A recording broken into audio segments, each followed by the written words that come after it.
नमस्ते और आदाब।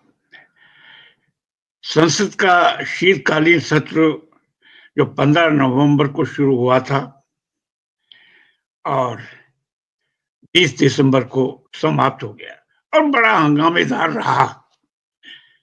और इसमें सबसे बड़ी बात ये हुई कि अ, नेहरू संविधान और बाबा साहब अम्बेडकर, यानी आप जानते हैं कि संविधान के निर्माता डॉक्टर अम्बेडकर रहे हैं।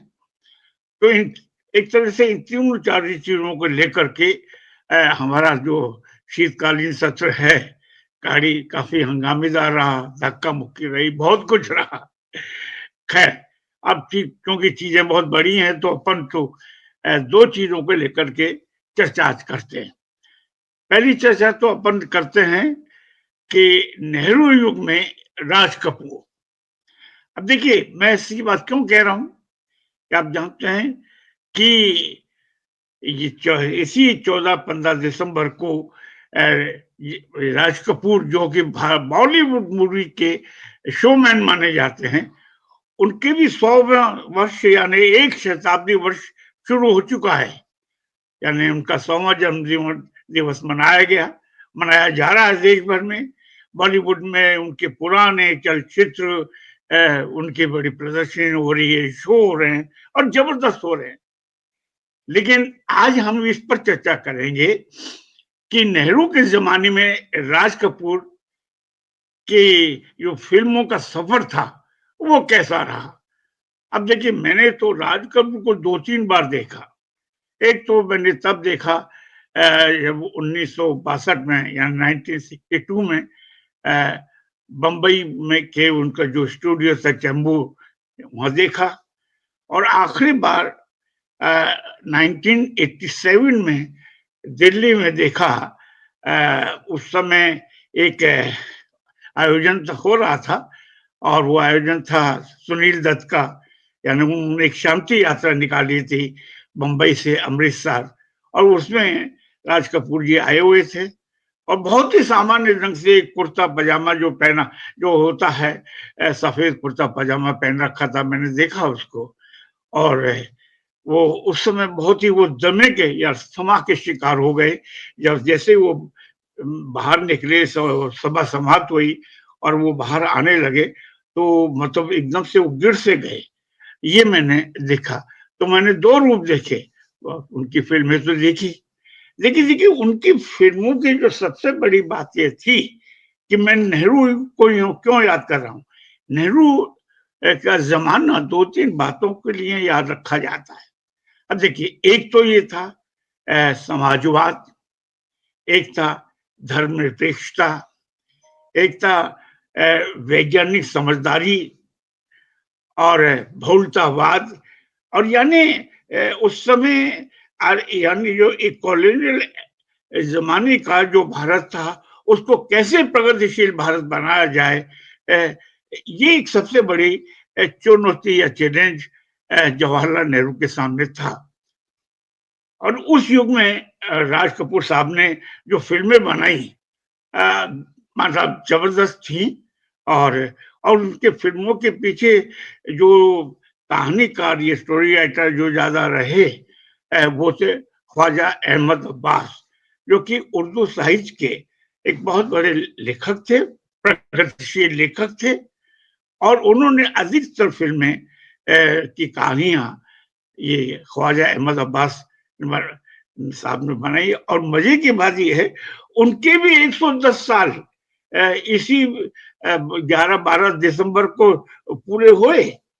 तो यानी 3 घटनाएँ इत्तेफाक से, ये 3 जो बड़े लोग थे, नेहरू, डॉक्टर अम्बेडकर और ख्वाजा अहमद अब्बास, तीनों का एक साथ होना एक बहुत बड़ी बात है इस 10-15 दिनों में। तो मैंने कुछ चीज़ें छाँटी हैं राज कपूर की, कुछ फ़िल्में जो उस समय बड़ी चर्चा की रही।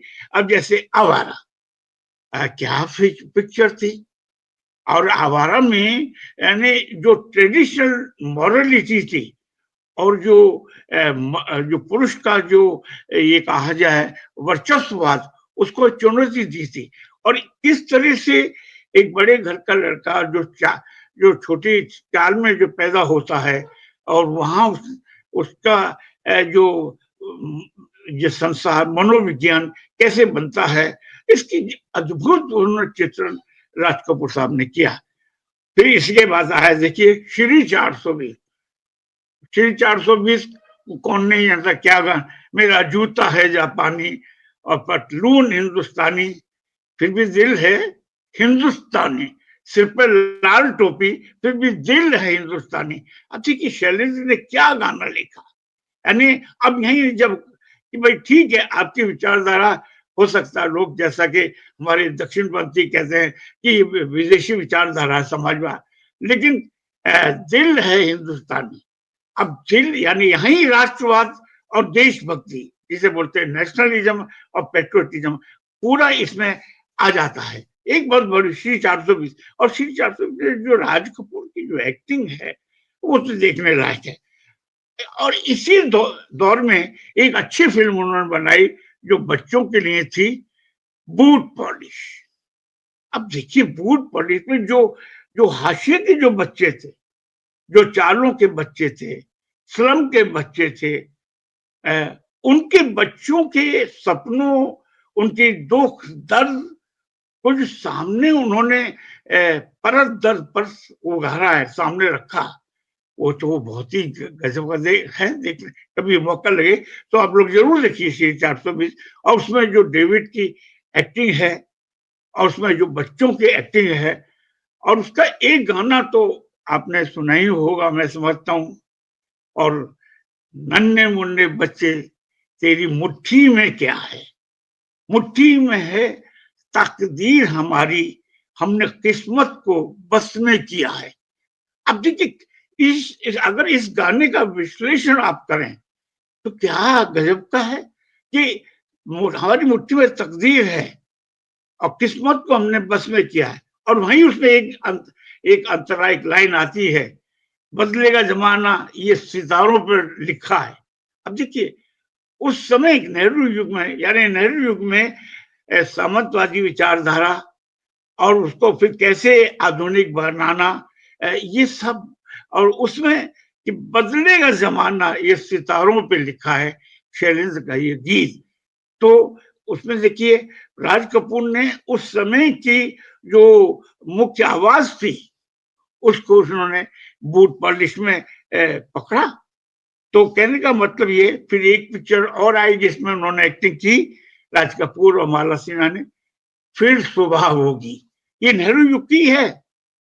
या माने आप सोचे ये नेहरू युग में राज कपूर ने कैसी कैसी फिल्मों में काम किया।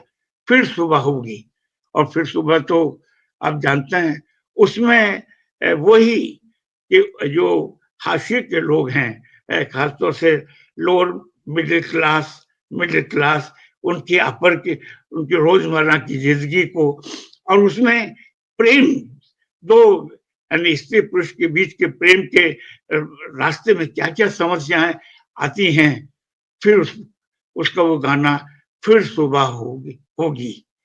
तो ये एक बहुत बड़ा, और सबसे पहले एक अच्छी फिल्म उन्होंने बनाई, वो तो देखने लायक है, जागते रहो। इस फिल्म की पूरी शूटिंग लगभग कलकत्ता में हुई और पार्क स्ट्रीट के आसपास हुई जहां मैं रुका करता था। और अब जागते रहो में उन्होंने जितने भी समाज में वर्ग है, खासतौर से उच्च वर्ग और मध्य वर्ग, उसकी जो पाखंड को सामने उभारा है। एक ही बिल्डिंग का किस्सा है ये, मामूली बात नहीं। एक ही बिल्डिंग की कहानी है, उसमें अलग अलग स्टोरीज में अलग अलग जिसे बोलते हैं अपन मंजिल या माला, वो उसमें किस तरह से लोग रहते हैं और उनके अंदर के क्या क्या कारनामे हैं। और इसीलिए फिल्म का नाम रखा है जागते रहो। उसमें राज कपूर मुख्य कैरेक्टर होते हैं, एक मोतीलाल होते हैं, प्रदीप कुमार होते हैं, कई होते हैं, और आखिर में नरगिस आती है। जागो मोहन, उनका जो अंतिम गाना है, क्या जागो मोहन प्यारे जागो। तो ये उन्होंने हमारे राज कपूर ने कुल मिलाकर के नेहरू युग की जो आवाज थी कि हम नया हिंदुस्तान बनाना है, और उसमें के अंदर फिर ये रखी। मतलब और भी फिल्में उस जमाने की बनी। अब जैसे कि मैं याद दिला दूं, बहुत पहले बिमल रॉय ने उसी समय बनाई 1952 या 53 में 2 बीघा जमीन। अब 2 बीघा जमीन यानी एक तरफ हमारी जो खेती बाड़ी और औद्योगिकरण, जो औद्योगिकरण के लिए किस तरह से जमीन ली जा रही है, यानी उसमें और किस तरह से जो किसान जो हैं उनकी जमीनें छिन रही हैं, और जो शहरी पूंजीपति हैं वो गांव में पहुंच करके बड़ी बड़ी फैक्ट्री लगाना चाहते हैं, और उससे कैसे किसान बेदखल होते हैं, बेहाल हो जाते हैं। और उसमें जिस किसान की जो भूमिका जो निभाई है वो बलराज साहनी ने निभाई है। और किस तरह से वो गांव से उखड़ करके वो कलकत्ता जाता है बलराज साहनी यानी किसान, और वो जो हाथ खींचने वाला जो हैंड रिक्शा बन जाता है, उसकी वहां की तकलीफें, उनके साथ जो एक्टिंग जो इसने की निरूपा राय, और इसके बाद जब वो लौट के आता है तो लगता है कि उसके जो खेतों के पर एक बहुत बड़ी फैक्ट्री बन चुकी है, और उसके सब चारों तरफ बाढ़ लग गया है, तार लग गए हैं, और वो पति पत्नी निरूपा राय और बलराज साहनी दूर से उस चिमनी को देखते हैं। तो कहने का मतलब ये है कि फिल्म जो असली फिल्मकार है, फिल्म निर्माता है, निर्देशक है, उसका काम है समय की आवाज को पहचानना।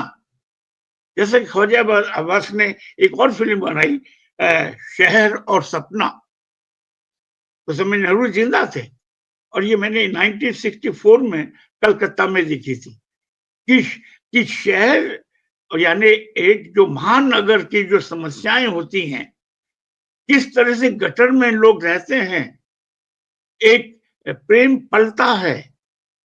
आज जो धार्मिक की बड़ी समस्याएं हो रही हैं और अडानी उस धार्मिक को लेकर के कुछ नई उसको ढंग से बनाना चाहते हैं, एक बड़ा कंट्रोवर्सी चल रही है, उसमें मैं नहीं जाऊंगा। लेकिन शहर और सपना में नेहरू युग में ये ख्वाजा अहमद अब्बास ने ये दिखाया था।